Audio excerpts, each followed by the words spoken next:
আসসালামু আলাইকুম, কামরুস কিচেনে সবাইকে স্বাগত। এখানে দেখুন আমি চিংড়ি মাছ নিয়েছি।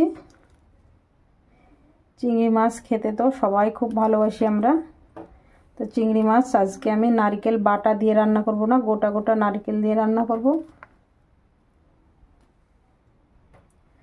আর এই গোটা নারকেলগুলো খেতে কিন্তু দারুণ লাগবে। আমি পিছনের এই অংশটা ফেলিনি, আপনারা চাইলে ফেলে দিতে পারেন।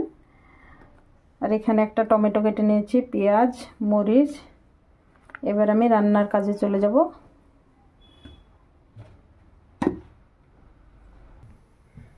কড়াই বসিয়ে দিয়েছি, কড়াই দিয়ে দেবো সরিষার তেল। তেলে দিয়ে দেবো কুচি করে রাখা পেঁয়াজ, এখানে মরিচ। পেঁয়াজ মরিচটাকে একটু ভেজে নেব প্রথমে।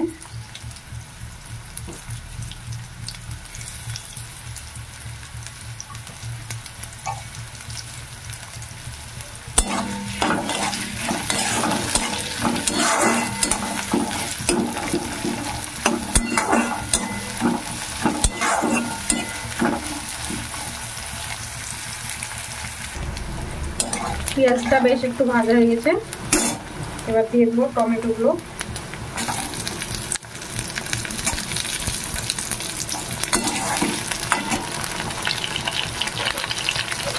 দিয়ে দেবো স্বাদ মতো লবণ, হলুদ,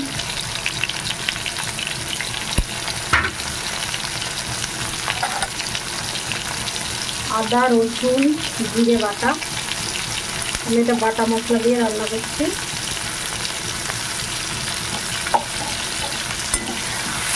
ভালো করে মশলাটাকে প্রথমে কষিয়ে দেব পেঁয়াজের সঙ্গে।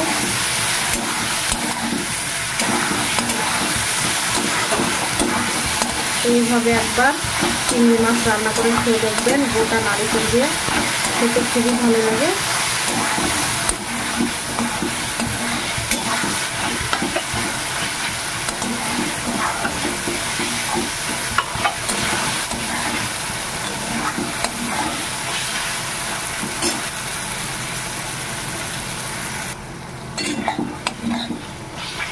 মশলাটা খুব সুন্দর করে কষিয়ে নিয়েছি, টমেটোগুলো বেশ একটু নরম হয়েছে।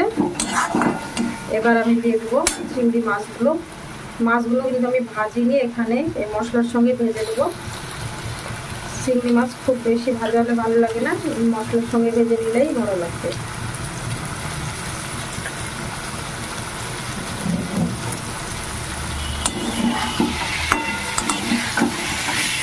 চিংড়ি মাছ থেকেও পানি বেরোবে, সেই পানিতে টমেটোটাও সেদ্ধ হয়ে যাবে, চিংড়ি মাছগুলোও খুব সুন্দর ভাজা হবে। আমি একটু ঢাকা দিয়ে দেবো, খুব ভালো করে মিশানো হয়ে গেছে।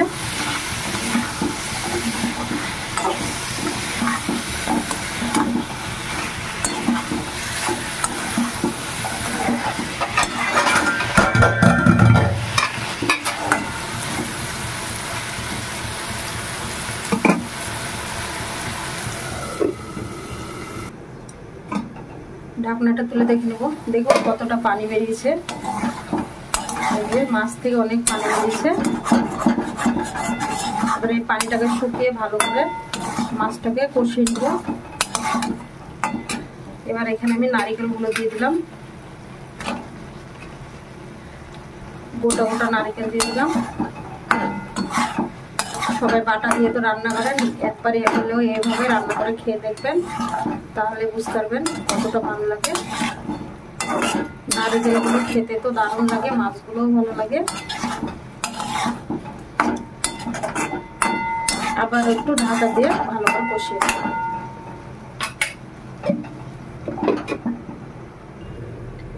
ঢাকনাটা তুলে আবার দেখে নেবো, দেখুন কত সুন্দরভাবে তেলও ছেড়ে দিয়েছে আর পানিটা বেশ শুকিয়ে এসছে।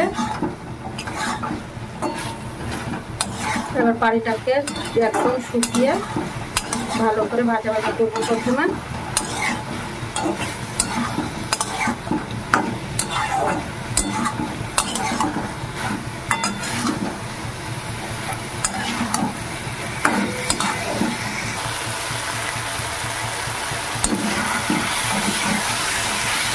পানিটা শুকিয়ে গেছে, খুব সুন্দরভাবে কষিয়ে নিয়েছি।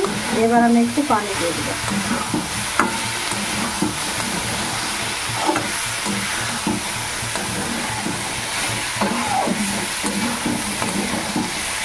মশলার সঙ্গে খুব ভালো করে কষানো হয়ে গেছে, এবার পানি দিয়ে দিয়েছি।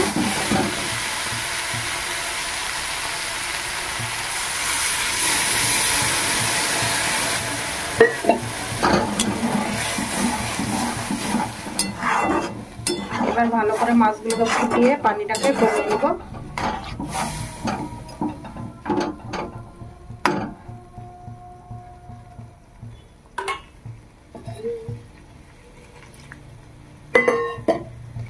এবার ঢাকা দিয়ে 5 মিনিট মতো রান্না করে নেব, তাহলে হয়ে যাবে। ঢাকনাটাকে তুলে নেব। দেখুন পানিটা বেশ ফুটে এসছে। দিয়ে দেবো 1 চা চামচ ঘি। ঘিটা জমে আছে। আর দিয়ে দেবো কয়েকটা কাঁচা পাকা মরিচ চিরা।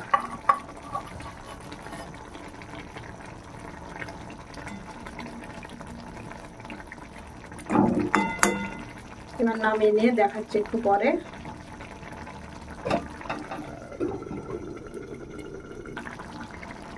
সামান্য একটু দিয়ে দেবো ভাজা মশলার গুঁড়ো।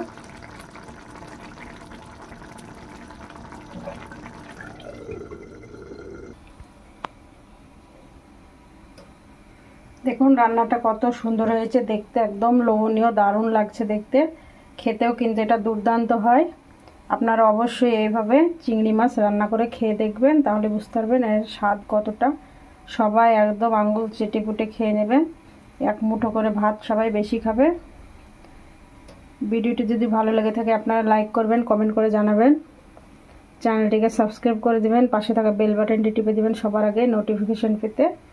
আপনারা সবাই ভালো থাকবেন, সুস্থ থাকবেন। আল্লাহ হাফেজ।